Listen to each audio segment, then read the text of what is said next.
Bonjour et bienvenue dans ce clip introductif de biologie cellulaire qui concernera les problèmes liés à la compartimentation qui sera traité lors de notre deuxième stage prépa-pass au centre Development.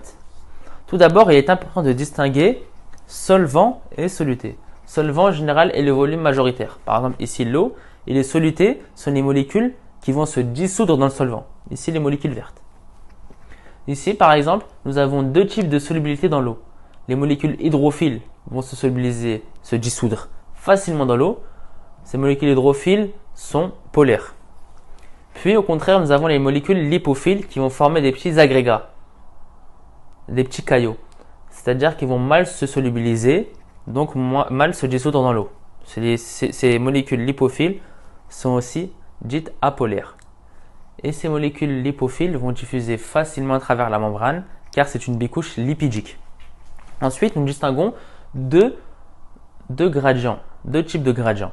Le gradient électrique qui va attirer les charges opposées, par exemple ici le moins vers le plus, et le gradient de concentration qui va partir du volume où la molécule est le plus concentrée vers le volume où elle est le moins concentrée.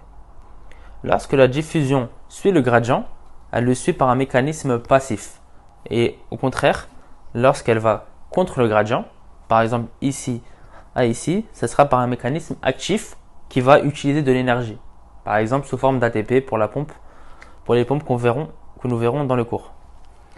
Enfin, pour finir, je tiens à faire un bref rappel de chimie. Ces deux formules sont à maîtriser pour le cours. La concentration est égale à la quantité de matière divisée par le volume.